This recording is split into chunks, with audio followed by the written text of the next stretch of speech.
What's up, everyone? Welcome into another episode of Locked On Bucks, and it's time to ask a serious question. Should we be worried about Giannis' knee heading into preseason? We've got listener questions from you guys, including which players I think we should be looking out for the start of preseason. It's going to be a lot of fun. You guys have provided the content. I'm here solo. Let's get into it.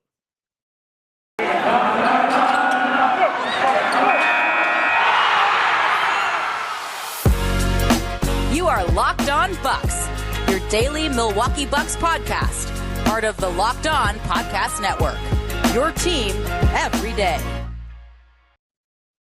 Welcome to Locked On Bucks. I'm your host, Kane Pittman. You can hear me daily on this show and also find my words over at ESPN and NBA Australia. And here at Locked On, we want to thank you for making Locked On Bucks your first listen of each and every day. Locked On Bucks is free and available wherever you get your podcasts, and now, of course, on YouTube as well. We're way past 550 subscribers. We're on the road to 1,000. So if you haven't jumped on yet, you haven't been able to find time to check out what we're doing on YouTube, now would be a good time to do that. You can jump on. You can subscribe. You can jump in the comments. We're responding to everyone that supports us and has an opinion of the show that we're doing. And so far, people have been enjoying what we're doing, which has been fun. So right off the top here, as I pull up a tweet from our friend Eric Name, we are a couple of days away from the open scrimmage, which is going to be on Sunday. That's always a fun event. It's a fun event for everyone. We get to see the guys out there and they have a little bit of fun. There's some competitiveness, but ultimately it's fun for the fans and us to get to see the guys out there on the court. So one person that I don't think that is going to be out there on the floor will be Giannis. We know that he's admitted that he's still struggling a little bit with this knee injury, and it's kind of hard to tell whether this knee injury is specifically what we all saw, the hyperextension in Game 4 of the Eastern Conference Finals against the Atlanta Hawks, or is this just the continuation of what we've seen through the course of his career, that this is a guy that has to manage some knee soreness from time to time. It's a fact. We've all seen it. And we're going to get into this in a little bit. But Eric did tweet out a couple of quotes from Mike Budenholzer today at practice. So if I can just read what Bud said in response to Giannis, who at this point hasn't been involved in 5-on-5 basketball, hasn't been getting into those scrimmages or really full practice. He's getting some shots up. We've seen clips of that, but it hasn't been too strenuous at this point. Bud said, there's definitely a plan that Giannis and the sports performance team and all of us have kind of put together. And, you know, with any kind of health plan, you just got to kind of check back in each day, and he's making good progress. I don't want to say now when it is we expect whatever it is, whether it's 5-on-5 or playing games and stuff like that, but there's definitely a plan. It's some stuff that he's really dealt with kind of his whole career with both knees at different times. So I think the confidence level for him, for us, is in a good place, and he's aware and he understands there is a plan. So, of course, with Bud, he always has to say things are in a good place. So, Giannis is in a good place. I don't think it's panic stations yet. Then in terms of whether or not they think he's going to be available for opening night, which, as I currently record this, is around 20 days away. That's all we're talking. We know that training camps just started and they still have to get through preseason, but we're only talking 20 days to opening night, to the ring ceremony. We would all love him to be out there and collect his ring. Of course, he's going to be able to do it anyway. It's going to be a celebration, but it would be a little bit of a shame if he couldn't be out there on the floor. Bud said, no, I wouldn't go there. I think he's in a good place. The sports performance group is in a good place, but it's just like anything. You can't say definitively whether he's going to play 5-on-5 tomorrow or he's not going to play on opening night. I would say he's in a good place, and there's lots of confidence he'll be good. And when exactly that is, we hope it's sooner rather than later. So take that for what you will. But I thought it was at least worth going back and looking at the history with Giannis here. So I pulled up his basketball reference page just to refresh my memory of the games that he has missed. So let's just look at the Budenholzer era for the purpose of this exercise. So 2019, Giannis played 79 out of a possible 82 games. A few of those games, you know, some of them were rest, some of them were with knee soreness. In 2020, he played 63 out of 73 games and was really pretty reliable. But remember, he had the capsule sprain, which happened against the Los Angeles Lakers, and then the season was shut down 2 days later. So he'd missed 2 games. I remember being at a press conference where we were socially distanced for the first time. It's not even something that we knew was a thing back there, but he missed. It was going to miss that game against Boston, despite the fact that he was confident he could get out there. So that would have been the third game in a row that he missed for the first time in his career. That didn't have to happen. He missed some games late in the bubble. Not sure if you really want to count those. But last year is fascinating because, of course, like I said, we all remember the hyperextension in the postseason. But how many people remember that he missed 6 games in a row in April with knee soreness? And April isn't as close to the playoffs as what it is in the usual regular season because of the way it was pushed back. But he only played 61 out of 72 in the regular season last year. He did miss 6 games in April with that knee soreness. And if you remember back, just prior to him missing these games, he pulled up sore in the warm-up against Portland. There was certainly some concern. Jim Paschke and Marcus Johnson were bringing it up and saying, is Giannis okay here? There's something going on with his knee. We're not sure what it is. He just went out and put up 47 points on 18 for 21 shooting from the field, 12 rebounds as well. And we all had a joke about it at the time and said, this guy is just a machine. It's unbelievable that he clearly wasn't at 100%, but he was still able to go out and put up those numbers. Well, it resulted in missing 6 games, and there was clearly some concern there. The one thing that I will say about the Bucks is that they've always been conservative with Giannis, and it's kind of this give or take, and they've spoken about it before. You can't completely stop Giannis. Like, he is a supreme athlete, as committed as they come when wanting to be out there in their team. You see it literally in his face when he's not playing. It's a painful experience for him. But I think probably they learned a lot of lessons last year. Maybe that 6-game absence was just huge for him in being able to play the extended minutes we saw in the postseason. I think that that's a real thing. And then I think the other part of this is they won the title. So there's no rush. And I'm personally not necessarily too concerned about Giannis right now. The big fear when he went down with the injury that there was some sort of structural damage. That's not the case. So I don't think that this is exactly brand new information that we're learning, that Giannis is going to have to manage some knee soreness. From a selfish perspective, we would all love to see Giannis out on the floor. We all want to see him play every single game. He is what makes the Bucks who they are and why they're so entertaining to watch. But I just think when it comes to the start of training camp, maybe some preseason games, if he doesn't play preseason, I don't personally care. But that's a question I've got for you guys. And you can either answer in the comment section if you're watching us on YouTube, or hit me up on Twitter at Kane Pittman. You can see it there on the screen. A little tough to see. This is the first time I've done a solo pod. I might have to change the color there of the watermark we've got, or the display we've got on the screen here. But yeah, you can comment there. Let me know. Would you be concerned if Giannis did not play in the season opener? Let me know what you think. And before we move on to some of your listener questions, I just want to say, this is to me why I have said that I think that for Giannis, when you talk about development in his game and what's important for him to get better at, for me, I think that he still needs to continue to work on shooting from close to the basket, but beyond 5 feet. So that 5 to 14 feet range. And I think we saw a development of this in the postseason. If you're a regular listener to the show, these numbers aren't new. I've brought them up before. But for the most of his career, from that range, 5 to 14 feet, certainly 5 to 9 feet, he's been around the mid-30s, which is not good, not efficient. It's been an area that he's struggled. I think he's continued to work on his touch around the basket. But in the postseason last year, he was up to 47%. That's significant. And he was taking more shots than he was in the regular season as well.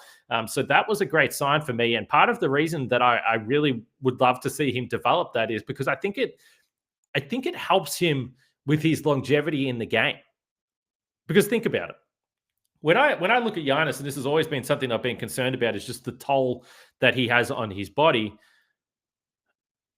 If he can get to that spot pretty easily in the paint, and maybe it's a post-up, which again, less torque, less force on the body, less force on the knees.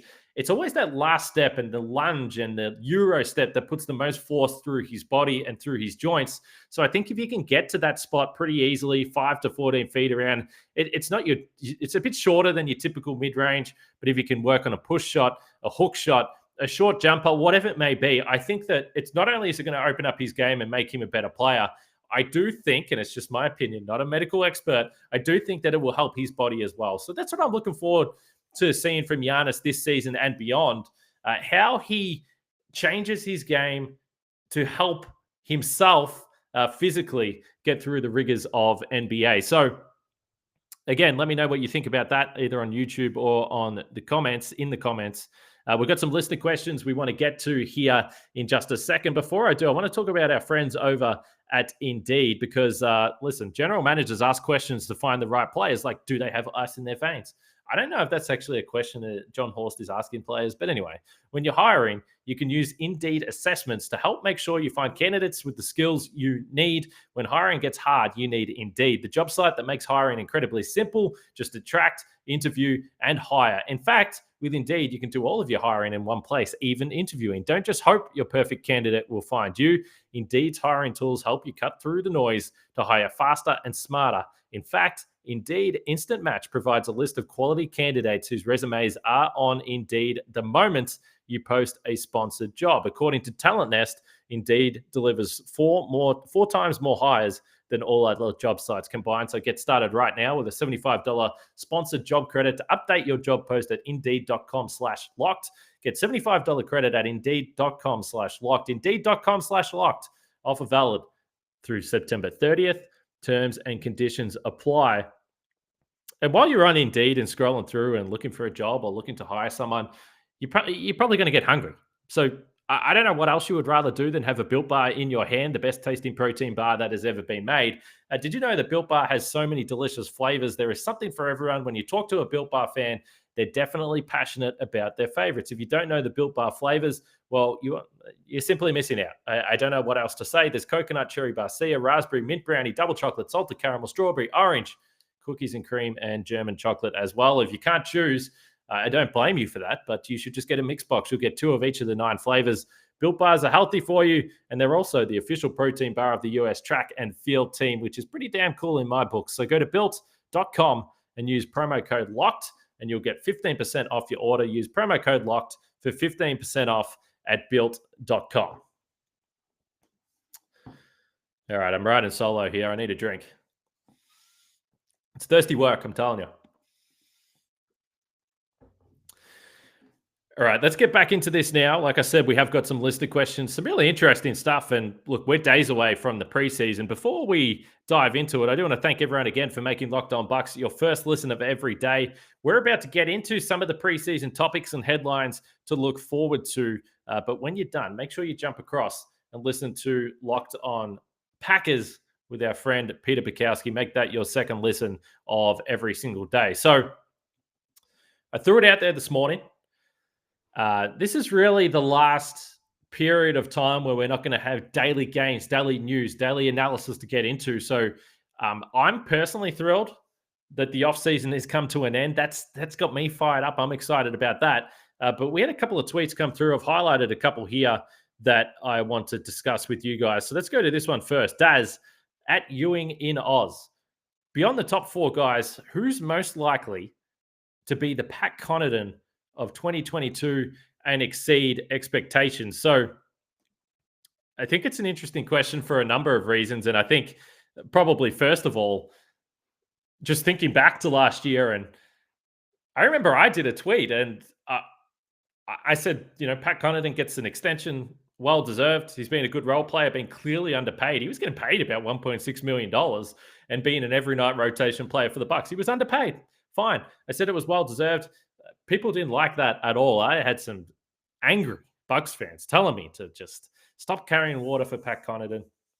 Well, turned out okay. I think well-deserved contract extension. So with that in mind, the narrative isn't the same with this guy, but I think in terms of getting an extension, being underpaid, certainly deserved to probably get more money. Bobby Portis is a guy I'm looking forward to. We did the rotations on yesterday's episode, and if you missed yesterday's Locked On Bucks, I highly recommend you go back, either listen to it on the podcast or on YouTube. I did my projected rotation, got some good feedback on that, and some of the feedback I got was around Bobby Portis and people thinking that he could play more minutes. So I think 1 year in the Bucks system, I think definitely improved defensively through the year, but I would expect he can go to another level now. So I've always said this with Bobby Portis. It's never been a question of effort. The effort is always there with Bobby Portis, and that's why we love him, because you know what to expect from him. But I think in a system, working alongside guys, playing in different roles, playing specifically the 5, which we think he's going to do a lot of this year, as really the primary backup, I think Bobby Portis could be in for a big year and a more effective year, a more influential year. And this doesn't necessarily have to translate to the box score. And I think this is where has probably been a learning development for Bobby Portis, is the fact that in the past, everyone knew that he could score. But I'm looking to see more games from Bobby Portis where he doesn't have to score 16 points for us to say, well, Bobby Portis had a big impact. I'm curious to see whether he can be a guy that can impact the game in other ways. We know he's big on the glass, but can he have strong defensive possessions more consistently? I think maybe coming into his second season, he can. So I'm excited to see Bobby Portis this year. Again, $4.5 million per year. It's a bargain for what he brought this team during the regular season and in some big moments in the postseason as well. So I'm looking for Bobby to be that Pat Connaughton guy. And maybe that doesn't quite fit the description of the question from Daz there, because Bobby already had a pretty good season, but Pat Connaughton was a solid role player before that. So I'm claiming it either way. Next question we have here comes from Kellyfan at Kellyfan12. And he says, did KD even know who David Letterman was? But then more seriously, who are the players to keep an eye on in the preseason? So I see people take things so seriously. You guys know me. I'm always joking with Giannis, being silly in the press conferences. Yes, I want to ask serious questions. Yes, I take my job seriously, but we're also having fun here. So I thought the David Letterman stuff was funny. I saw a lot of people were really annoyed by it. Like, who let this guy in the press conference? You can't be asking questions like that. Get over it. It's a bit of fun. It's media day, especially the Brooklyn media day, for goodness sake. That was a tense day at the office. So I was all for it. The question from Kelly-Fan in terms of who to keep an eye on during preseason, the guy that absolutely stands out to me, and a guy that probably gives me the most intrigue, is Semi Ojeleye. Just from the standpoint of me looking at this season, and currently the Bucks have 14 players on the roster, and so me looking at this season and thinking, what do the Bucks need? Because I've said this multiple occasions. I still think there's a move that the Bucks are going to make. They're going to pick up a 15th guy. Maybe it's a veteran free agent. Shout out to Ersan. Maybe it's a trade during the season, or maybe it's a buyout guy. And we don't know who's going to be in line to be bought out. There's always a number of handy veterans that get bought out towards the end of the season. So I'm fascinated to see which guy that is this year, who it is, and who the Bucks are going to add. But right now, we've spoken about it. It looks like the gap is in the big man department. You have Bobby Portis, Brook Lopez, Giannis. You can play some smaller guys at the 4, and Semi Ojeleye is the other guy. When I did my rotation yesterday, I had Semi Ojeleye playing 11 minutes. I think he presents the Bucks with a number of options to go small, to try different lineups. But as it currently stands, it's just difficult to see the minutes because Giannis soaks up a lot of them. You're going to get roughly 48 minutes out of Bobby Portis and Brook Lopez. So where do the minutes come from? That's why I'm intrigued to see what he can bring in preseason. Offensively, we know it's fine. He's going to shoot the 3. He shot it pretty efficiently up in the high 30s last season. If he does that, that's fantastic. That's what you want from that guy. But defensively, how do the Bucks use him? Primarily played as a 4 with the Boston Celtics. He said that maybe he can play at the 5. And as many people have pointed out, just purely because of the size, the strength, he projects as the PJ Tucker guy, although he can't do what PJ Tucker did on the perimeter. But just for versatility, for lineup depth, and just straight up the fact that if Semi Ojeleye really doesn't work out, then you probably definitely want to add a guy to the big man department. If he becomes a player that you can really rely on, then all of a sudden you feel very confident about that and very comfortable about that. So Semi Ojeleye is definitely a guy for me. And then I pointed this out before. I think there's a lot on the line for Rodney Hood for his career. He can really, we've seen this time and time again. Rodney Hood's only 27, 28 years old. So he can still earn a contract. And he can do it playing on a championship contender where he becomes a really important role player, and all of a sudden the Bucks can't afford to have him back. That's kind of the benefit of being a contender. You can get players like Rodney Hood. Hopefully it can be a bit of a reclamation project, and then good for him. He goes off elsewhere, gets paid, does well.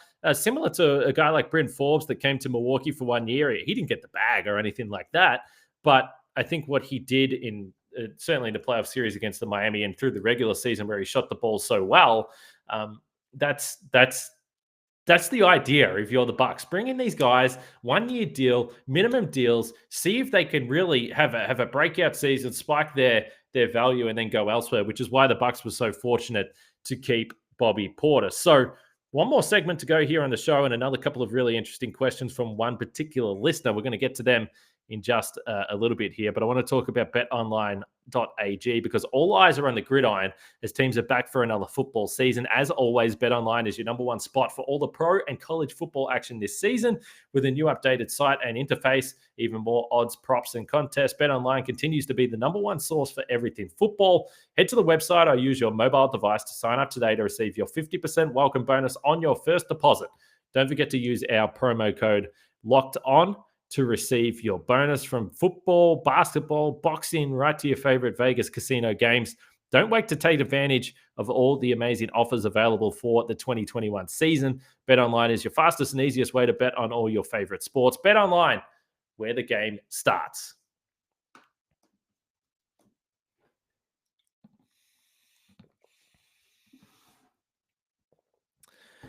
All right, let's do this. More questions to come here on your Friday edition of Locked On Bucks. It's nearly the weekend. The Brewers, again, steaming towards the postseason. Packers, it'll be another exciting weekend for Packers fans, I'm sure. But here's the question from P-Dub Bucks. In what ways can a team improve/evolve from last year? He's talking about game plan, play styles, scheme-wise. So for me, I think defensively, there's still a lot of room for growth for this team.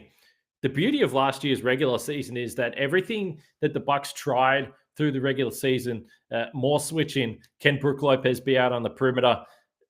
These different schemes that they tried to bring in and in a lot of ways experiment with set them up beautifully for when they needed to change and they needed to adjust in the postseason. And of course, one thing that should never be overlooked is simply the fact that these players turn it up a few notches in the postseason. So you're never going to get the intensity that you'll get in a postseason. But one thing I am looking for early in the season in particular, despite the fact there's some new faces, the bulk of the core is back there.